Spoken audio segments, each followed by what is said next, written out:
என்னை ஆட்கொண்டவரும் நான் சேவிக்கிறவருமான ஆண்டவராகிய இயேசு கிறிஸ்துவின் நாமத்தினாலே அன்பின் நல்வாழ்த்துக்கள்.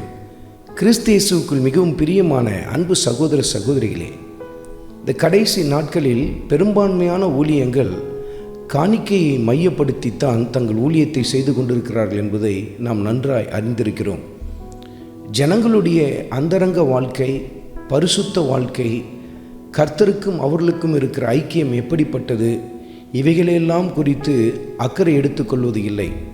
மாறாக எந்த அளவுக்கு அவர்கள் தங்கள் காணிக்கைகளை கொண்டு வந்து சபைக்கு கொடுக்கிறார்கள் என்பதை தான் மிக கருத்தாய் கவனித்து கொண்டிருக்கிறார்கள்.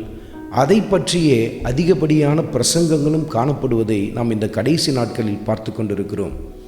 ஆனால் கர்த்தருடைய ஆவியானவர் தன் வார்த்தையில் எப்படி எழுதி வைத்திருக்கிறார்? ஏசாயா தீர்க்கதரிசியின் புத்தகத்தில் 1வது அதிகாரத்தில் 13வது வசனத்தை குறித்து கொண்டு தியானித்து பாருங்கள். அதன் முதல் பகுதியில் இனி வீண் காணிக்கைகளை கொண்டு வர வேண்டாம் என்று சொல்லி கடிந்து கொண்டு தன் வார்த்தையை வெளிப்படுத்துகிறதை நீங்கள் பார்க்க முடியும். தூபம் காட்டுதல், கர்த்தருக்கென்ற தசம பாகங்களை கொண்டு வந்து செலுத்துதல், இவைகளெல்லாம் கர்த்தர் எப்படி சொல்லுகிறார்? எனக்கு இந்த வீண் காணிக்கை எனக்கு வேண்டாம் என்று சொல்லுகிறார். எது நிமித்தம் இப்படி சொல்லுகிறார்? ஏனென்றால் அவர்கள் தங்களை ஆண்டவருக்கு அர்ப்பணிக்காமல் தங்களுடையதை மாத்திரம் கர்த்தருக்கு அர்ப்பணிக்கிறார்கள்.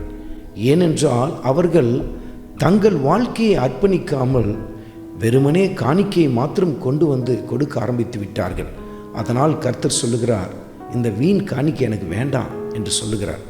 அருமையான மகனே, அருமையான மகளே, நீ கொடுக்கிற லட்சக்கணக்கான, ஏன் கோடிக்கணக்கான காணிக்கை நிமித்தம் நீ சார்ந்திருக்கிற ஊழியங்கள், ஊழியக்காரர்கள் மிகுந்த சந்தோஷம் அடையலாம். ஆனால் சற்று உன்னை நிதானித்துப்பார். கர்த்தருக்கு உன் வாழ்க்கையை நீ முழுமையாய் கொடுத்திருக்கிறாயா என்பதை நிதானித்துப்பார். அருமையான மகனே, அருமையான மகளே, நீ கொடுக்கிற ஆயிரக்கணக்கான, ஏன் லட்சக்கணக்கான காணிக்கைகள் நீ போகிற சபையின் ஊழியக்காரர்களுக்கு மிகுந்த சந்தோஷத்தை கொடுக்கலாம். உன்னை மிக மேன்மையாய் அவர்கள் பார்த்து கொண்டிருக்கலாம். ஆனால் அருமையான மகனே, அருமையான மகளே, உன்னை நிதானித்துப்பார். நீ கர்த்தருக்கு உன்னை அர்ப்பணித்திருக்கிறாயா என்பதை நிதானித்துப்பார். கர்த்தருக்கு உன்னை அர்ப்பணிக்காமல் நீ கொடுக்கிற லட்சக்கணக்கான, ஏன் கோடிக்கணக்கான காணிக்கையாக இருந்தாலும் அது வீண் காணிக்கை என்று சொல்லி கர்த்தருடைய ஆவியானவர் சுட்டி காட்டுகிறார். இந்த கடைசி நாட்களில் ஜனங்களை கர்த்தருக்கு நேராய் திருப்புவதை விட ஜனங்களின் காணிக்கையை தான் அநேக ஊழியக்காரர்கள் தங்களுக்கு நேராய் திருப்பிக் கொண்டிருக்கிறார்கள். அவர்களெல்லாம் கர்த்தருக்கென்று ஊழியம் செய்கிறவர்கள் அல்ல, மாறாக தங்கள் வயிற்றுக்கென்று ஊழியத்தை செய்து கொண்டிருக்கிறார்கள். அருமையான மகனே, அருமையான மகளே, உன் காணிக்கை கர்த்தருக்கு முக்கியம் அல்ல, நீதான் கர்த்தருக்கு முக்கியம் பார். உன் வாழ்க்கையை நீ கர்த்தருக்கு அர்ப்பணித்து அவர் வார்த்தைக்கு கீழ்ப்படிந்து வாழுகிற வாழ்க்கையை தான் கர்த்தர் எதிர்பார்க்கிறார். நீ கொஞ்சமாய் கொடுக்கிறாயா, அதிகமாய் கொடுக்கிறாயா என்பது முக்கியம் அல்ல.